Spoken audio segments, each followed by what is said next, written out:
এই কাউন্সিলে আপনারা আগামী যে আমাদের সাংগঠনিক মেয়াদ আছে সেই মেয়াদ পর্যন্ত নেতৃত্বকে নতুন নেতৃত্বকে আপনারা দায়িত্ব দেবেন। কারা আগামী 2 বছর পর্যন্ত এই জেলায় বিএনপির সংগঠনকে গড়ে তুলবে, বিএনপির সংগঠনকে মানুষের ভেতরে নিয়ে যাবে, কোন সে নেতৃবৃন্দ?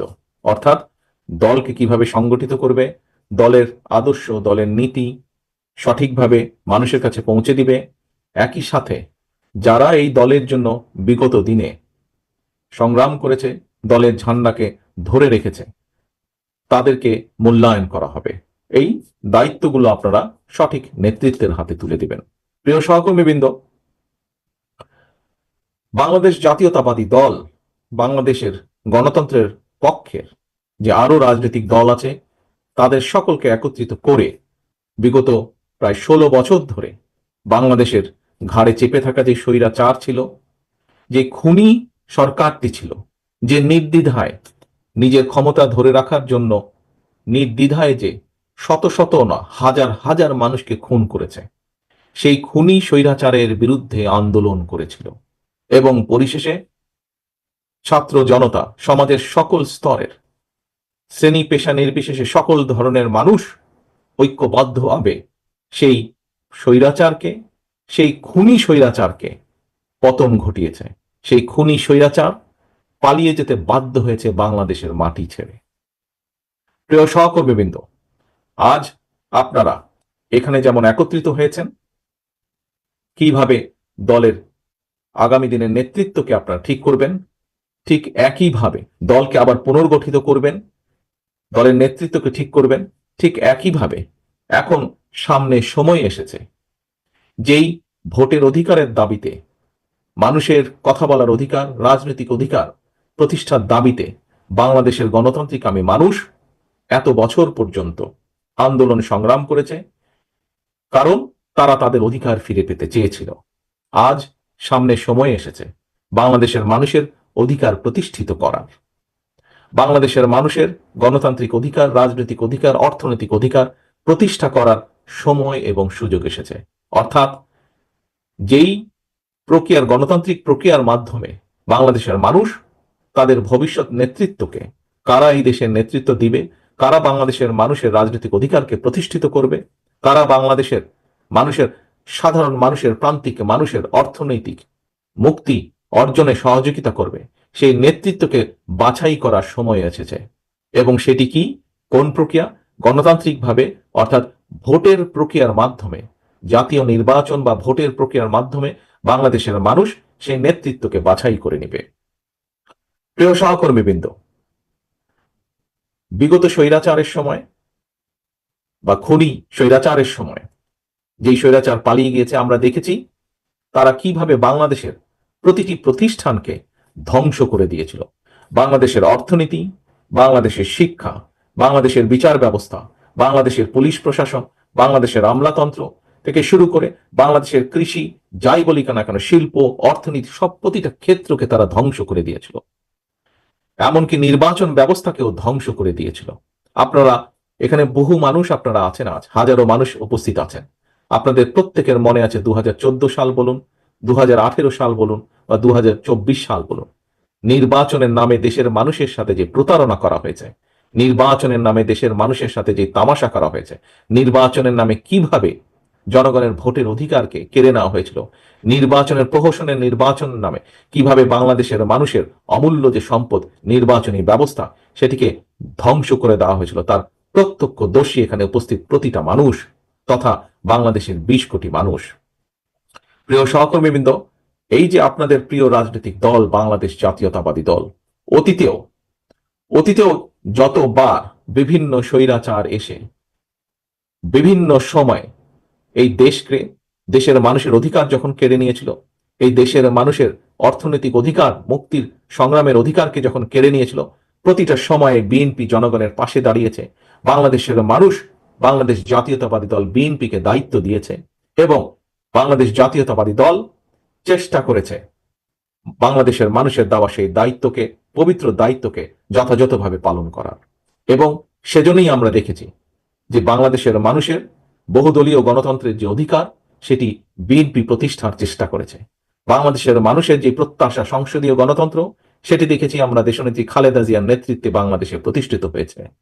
বাংলাদেশের সংবাদপত্রের যে স্বাধীনতা, কথা বলার যে অধিকার, সেটি আমরা দেখেছি আপনাদের দল বিএনপি যখন দেশ পরিচালনা করেছে, সেই সময় তারা চেষ্টা করেছে কৃষকের পাশে দাঁড়ানোর জন্য। আমরা দেখেছি কিভাবে এই দেশের নারীদের শিক্ষার জন্য দেশনেত্রী খালেদা জিয়া কাজ করেছেন। আমরা দেখেছি কিভাবে এই দেশে আপনাদের প্রিয় দল বাংলাদেশ জাতীয়তাবাদী দল যখন দেশ পরিচালনার সুযোগ পেয়েছে, তখন ধীরে ধীরে মানুষের যাতে কর্মসংস্থানের ব্যবস্থায় কিভাবে ধীরে ধীরে বিভিন্নভাবে মিল, ফ্যাক্টরি, কল কারখানা গড়ে তুলেছে। আজকে আমরা প্রায় বক্তব্যে রাজনীতিবিদ হোক অথবা যে কোনো ব্যক্তি হোক, যখন দুটি বিষয় নিয়ে সকলেই গর্ববোধ করে। কি সেটি? এক হচ্ছে বিদেশে আমাদের যে প্রবাসী ভাইরা আছেন, কোটি কোটি, 1.5 কোটির মতন প্রবাসী ভাই আছেন, যারা কষ্টার্জিত অর্থ বৈদেশিক মুদ্রা দেশে পাঠান। এই প্রবাসী আয়, এটি নিয়ে বাংলাদেশের অনেক মানুষ গর্ব করে। প্রিয় ভাই বোনেরা, প্রিয় সহকর্মীবৃন্দ, এই যে বিদেশে প্রবাসীদের চাকরির সংস্থান, এই ব্যবস্থাটি আপনাদেরই দল, প্রিয় দল তথা আমাদের দলের প্রতিষ্ঠাতা শহীদ রাষ্ট্রপতি জিয়াউর রহমান করেছিলেন।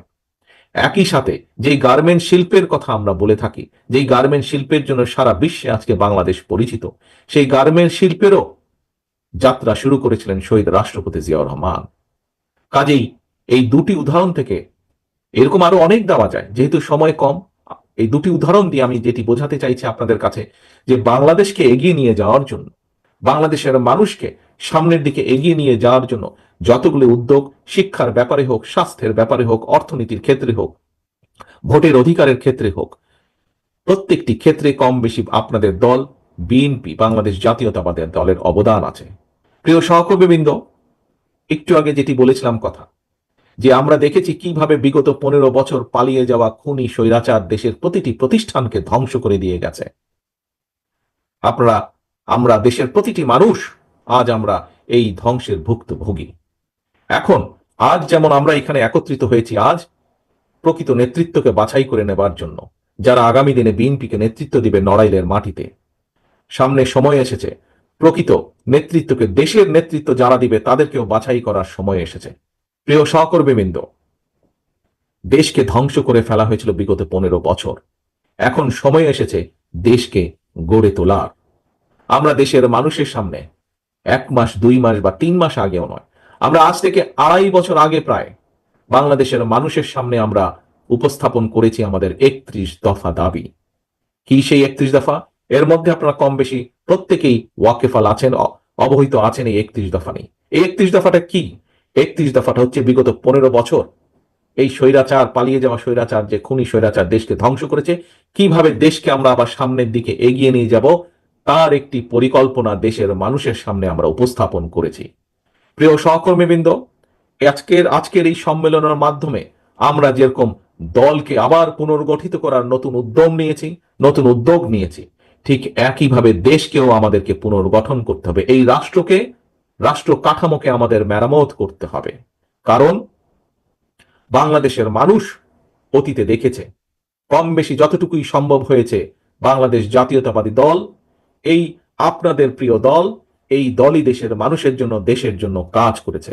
হতে পারে আমরা যতটুকু করতে চেয়েছিলাম, বিভিন্ন কারণে আমরা হয়তো ততটুকু করতে পারিনি, কিন্তু তারপরেও করার মধ্যে যতটুকুই করেছে একমাত্র আপনাদেরই প্রিয় দল, বাংলাদেশ জাতীয়তাবাদী দল।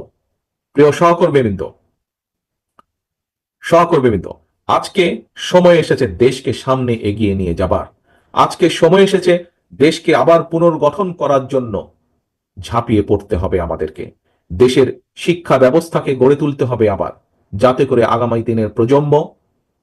দিনের প্রজন্ম শক্ত ভিত্তির উপরে দাঁড়াতে পারে। দেশের অর্থনীতিকে আবার গড়ে তুলতে হবে। দেশের কৃষককে আবার কৃষির পাশে আমাদেরকে দাঁড়াতে হবে, কৃষকের পাশে আমাদের দাঁড়াতে হবে, যাতে আমরা কৃষিকে শক্তিশালী ভিত্তির উপরে, মজবুত ভিত্তির উপরে গড়ে তুলতে পারি। দেশের শিল্প ব্যবস্থাকে গড়ে তুলতে হবে।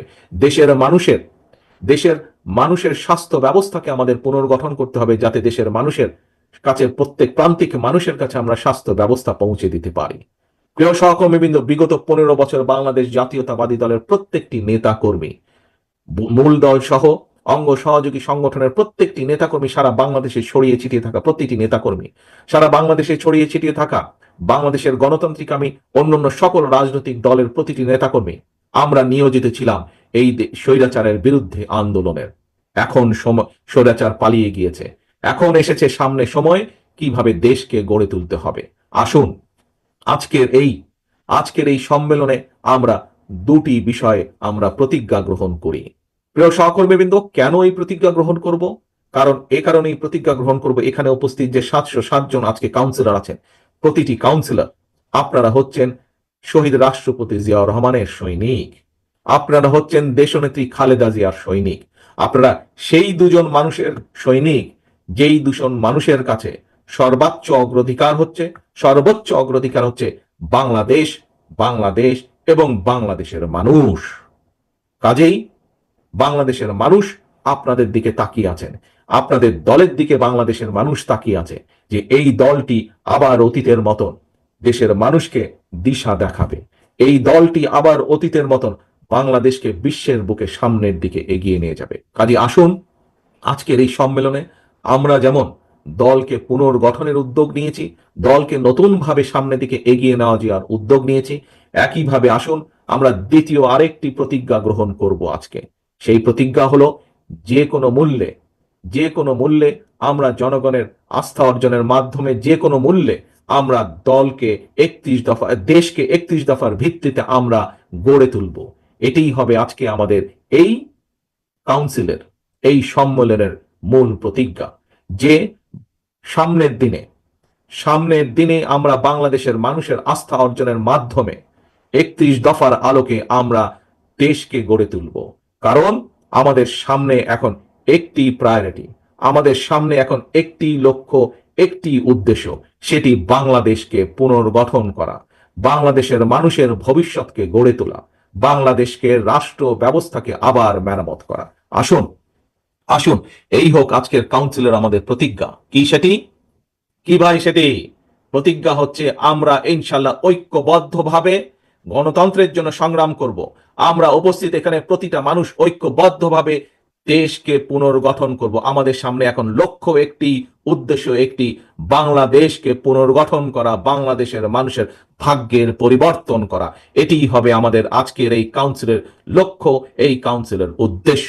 পরিশেষে আমি 71 সালে সকল মুক্তিযোদ্ধার প্রতি সম্মান জানিয়ে, যে সকল মুক্তিযোদ্ধা শহীদ হয়েছেন, শহীদদের আত্মার মাগফিরাত কামনা করে, একই সাথে বিগত স্বৈরাচার আন্দোলনে বিএনপি সহ বাংলাদেশ জাতীয়তাবাদী দলের যত নেতাকর্মী শহীদ হয়েছেন, গুম খুনের শিকার হয়েছেন, যত নেতাকর্মী বিভিন্নভাবে অত্যাচারে নির্যাতিত হয়েছেন, সকলের প্রতি সম্মান জানিয়ে এবং আজকের এই কাউন্সিলের সাফল্য কামনা করে আমার বক্তব্য শেষ করছি। আল্লাহ হাফেজ। বাংলাদেশ জিন্দাবাদ, বাংলাদেশ জাতীয়তাবাদী দল জিন্দাবাদ। আসসালামু আলাইকুম।